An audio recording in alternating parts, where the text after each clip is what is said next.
Ravi de vous retrouver pour un nouvel entretien avec un intervenant clé du Forum Économie Santé qui aura lieu les 16 et 17 novembre prochains à Paris. Alors aujourd'hui, Emmanuel Vargon, merci d'avoir accepté de participer à Économie Santé. Bonjour. Vous êtes secrétaire général des ministères des Affaires sociales, c'est un poste tout à fait colossal.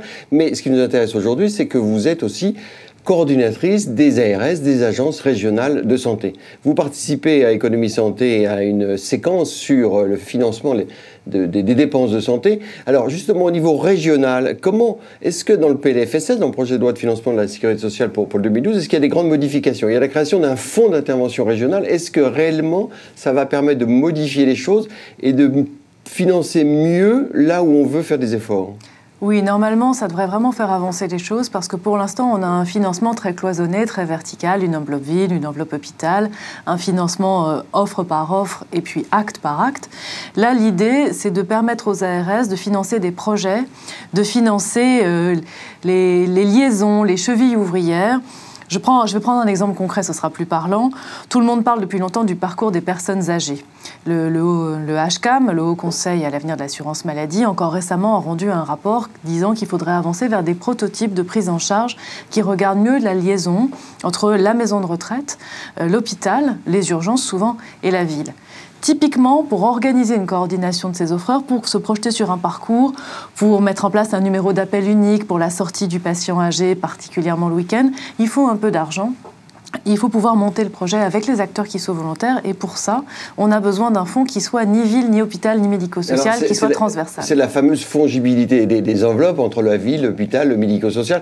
Mais est-ce que, vous dites qu'il faut un peu d'argent, mais est-ce que c'est un peu ou beaucoup? Parce que si vous n'avez pas beaucoup d'argent, vous ne pourrez pas faire grand-chose. Enfin, les ARS ne pourront pas faire grand-chose. Il faut déjà partir du principe, rien que ça, c'est pas mal. Donc, accepter d'avoir un fonds local qui est alimenté par l'enveloppe ville, par l'enveloppe hôpital et par l'enveloppe médico-sociale. On envisage de commencer par tout ce qui est premier recours, donc permanence des soins ambulatoires, permanence des soins dans les établissements de santé, peut-être à moyen terme les urgences. Et justement, pour la médecine libérale, la permanence des soins, les directeurs d'ARS disent en fin de compte, on a peu de moyens, on a beaucoup plus de moyens vers l'hôpital et peu vers la ville. Alors, est-ce que ça va changer? Est-ce que ça va évoluer? Est-ce qu'ils auront plus de moyens?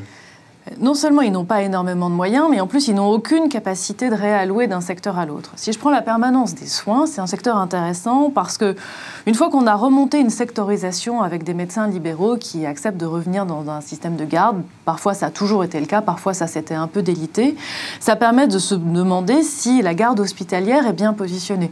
Est-ce qu'il y a le bon nombre de services d'urgence ouverts 24 heures sur 24? Est-ce que finalement l'offre hospitalière n'est pas un peu moins nécessaire maintenant qu'on a une offre libérale? Et du coup, est-ce qu'il y a un filtre libéral? C'est ça le problème du filtre libéral qui manque aujourd'hui souvent. Si les libéraux reprennent toute leur place dans la permanence des soins ambulatoires, on peut se demander si les crédits hospitaliers sont toujours des crédits hospitaliers ou s'ils rentrent dans des crédits premier recours, pas forcément fléchés hôpital, mais fléchés premier recours, hôpital ou ville. C'est quelque chose qui va évoluer avec le temps.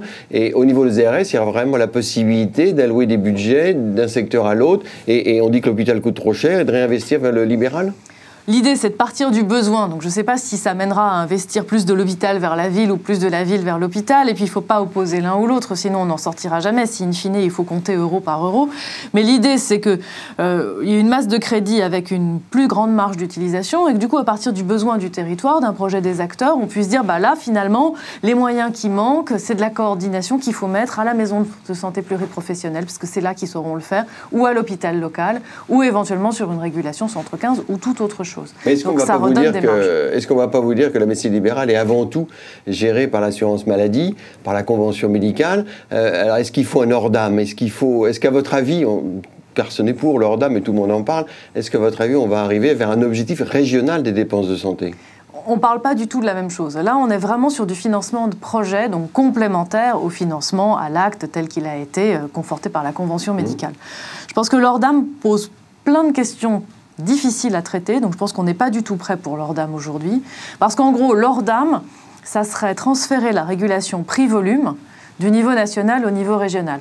À l'hôpital, ça voudrait dire un taux de croissance du volume hospitalier différent par région, avec potentiellement des tarifs de T2A différents par région si une région dérape, et la même chose en ville.